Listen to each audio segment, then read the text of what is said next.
Tak díky posledním dvou velmi stručným příspěvkům jsme se trošku zlepšili, co se týče monogramu. Chtěl bych přece jenom nechat malý prostor, než dáme poslední pauzu před koncertem, případným dotazům. Maximálně bych řekl dva dotazy, velmi stručný a konkrétní, bez úvodu, bez...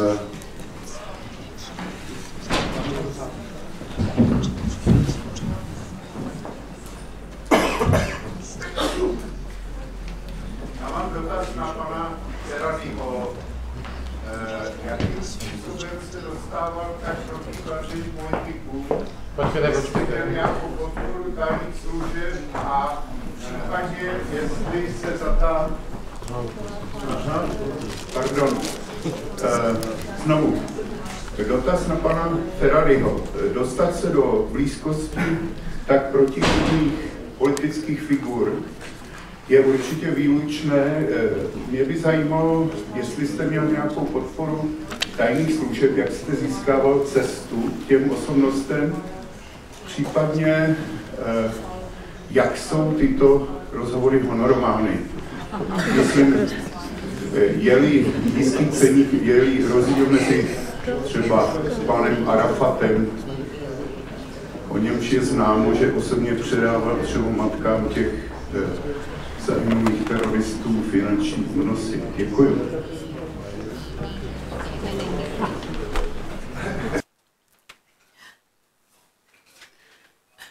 Děkuji za tu otázku, to je docela zábavná otázka. Pokud jde o ty tajné služby, co se tedy mě týká, tak já jsem se vždycky snažil být od nich co nejdále.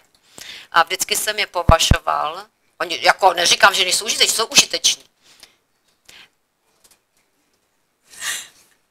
Ale já je považuji vlastně za určitý takovou prádelnu intimních záležitostí v rodině. Nikdo mě nezaplatil. Řekl bych, že novinář se nestává bohatým. Stendhal říká, že štěstím je nemít moc peněz a málo potřeb. Chtěl bych dodat ještě jednu věc. Mé kontakty, ty jsem si vždycky vyhledával sám, věřte mi to. Já mám takový charakter, takovou povahu. A to je taky důležitá věc vlastně. Říkám to těm, kteří možná prošli klasickým lyceem.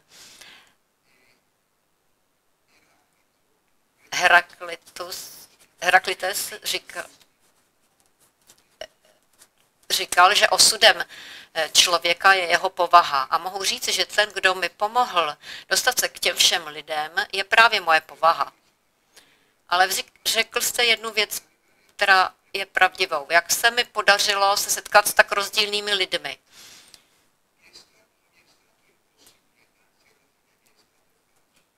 Nebylo to pro mě nemožné, řekl bych, že na konci dokonce to bylo snadné, protože já jsem nikdy nikomu nic neodpustil. Sharon,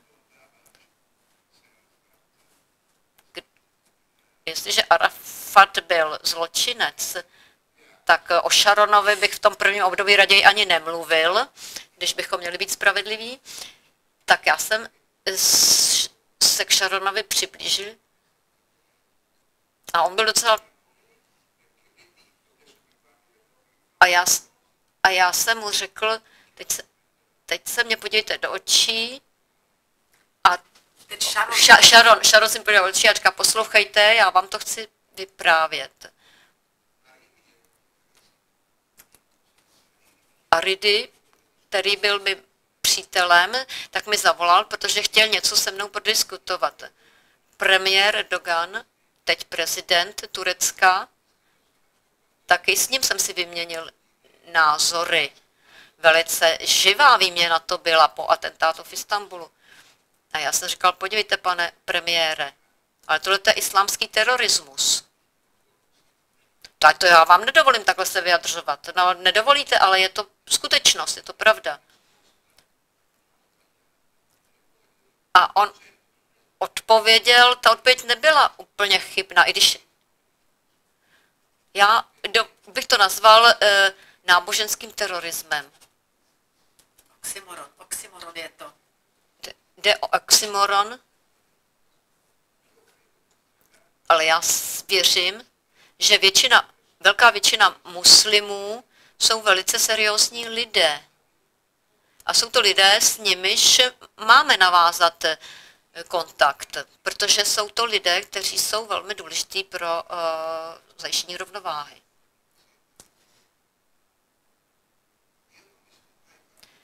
Já jsem nikdy neměl problém si říct si tak a budu s někým hovořit a možná, že toho udělal hodně špatného, ale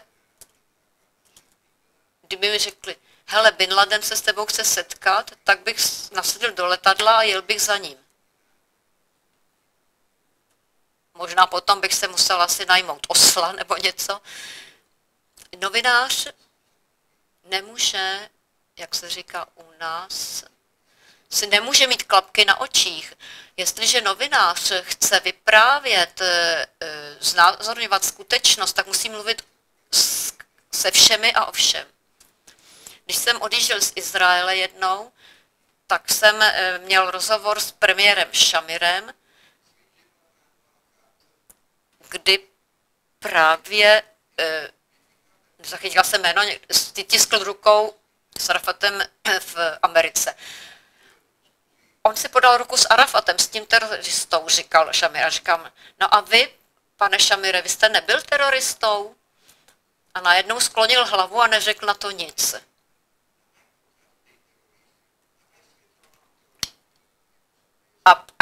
A ptal se mě, a vy jste se nikdy nesetkal s teroristy? A nepodal jim ruku a říkal, ale jo, setkal s hodně teroristy.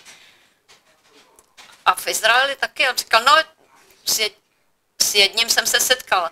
A vy jste to natočil? A říkám, ano.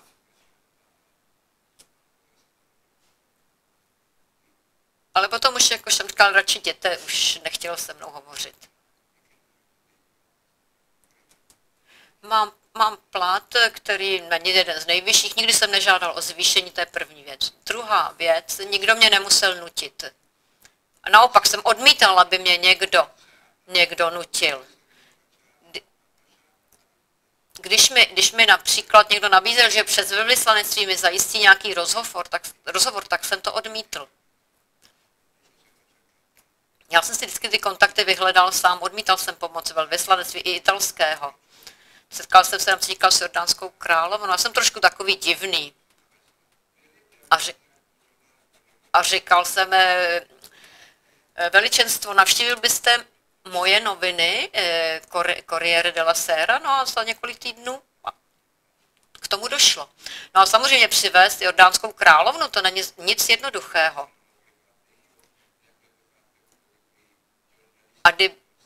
A kdybych ty rozhovory neudělal já, tak by je udělal někdo z těch veleslavných superstar novinářských a dostal by za to spoustu peněz. A to jsem.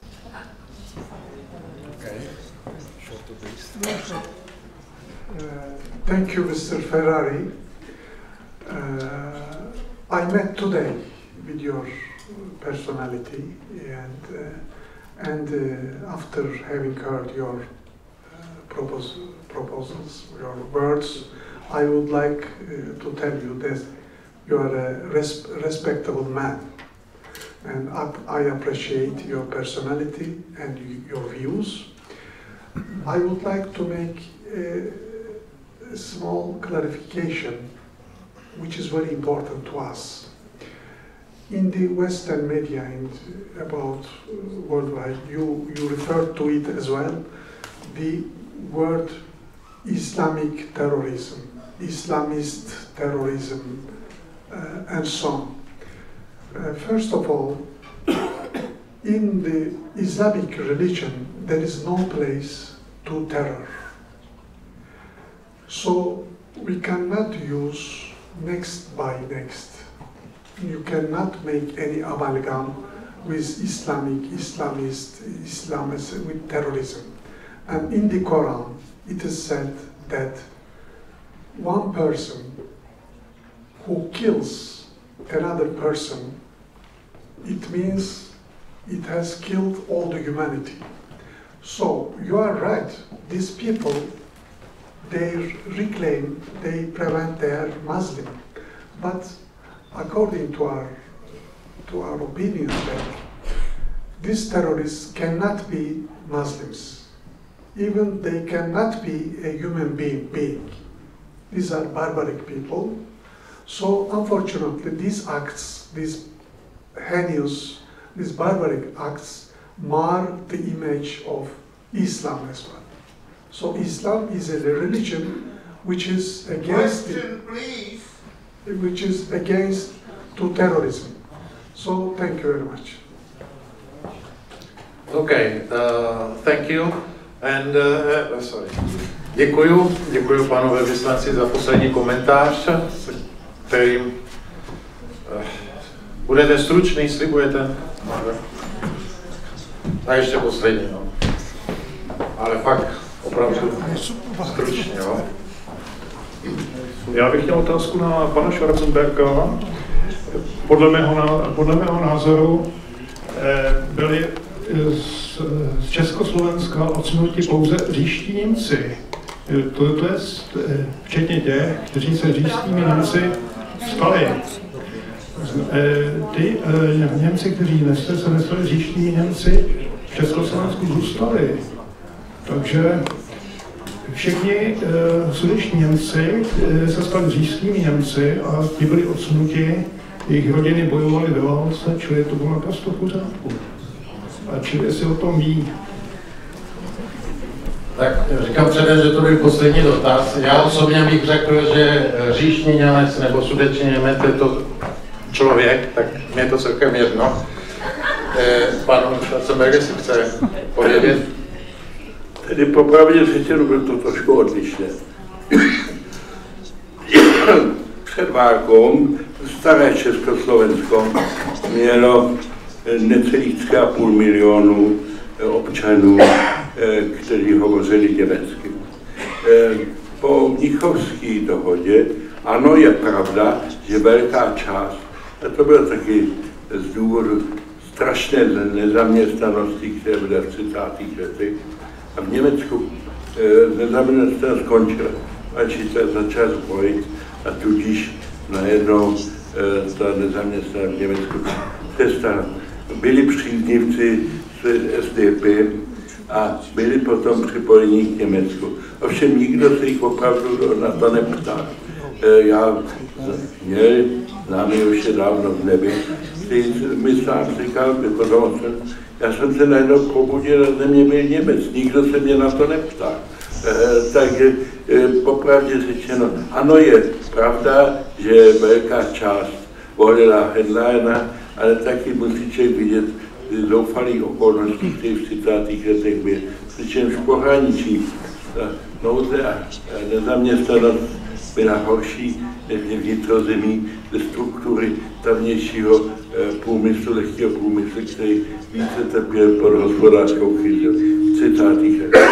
Na každý pár těch to bylo 3 miliony lidí odsunout ze svého domova a po jestli horních mostů nebo po šumavský sedlák, který ho tak krásně líčí Klostermann ve svých románech, nebo Sklář na severu, odsouzili hodí nacista, o tom mám velké pochyby.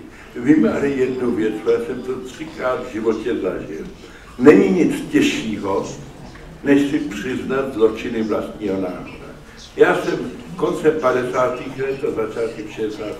studoval v Mnichově, kde tehdy moji studenti stejného věku začali se ptát svých otců a dědečků, co jste dělali za války, co se stalo a tak dále. A z toho vzniklo o tomto velké hnutí, které vedlo k tomu, že Němci se začali opravdu zabývat se svou minulostí. Potom koncem 60. letech začaly ty velké procesy s SS-many a tak dále. A to, když z nás studentů, já jsem se jako student Mnichově na těch diskusích podílel. To byli studenti, kteří tím začali.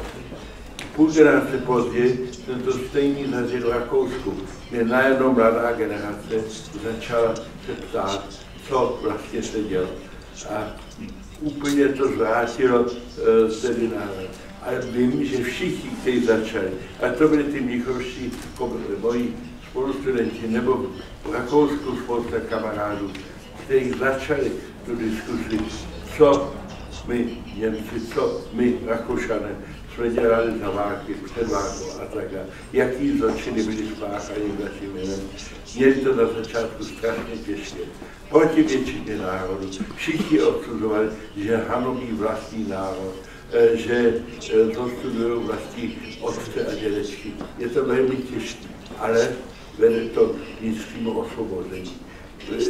Řekněme, jistá křeč a jistý, řekněme, pořád živý prostor tím přestá. A dneska můžete jak v Německu, tak v Rakousku svobodně mluvit o zločinech, které se tam páchaly. U nás ten proces probíhá.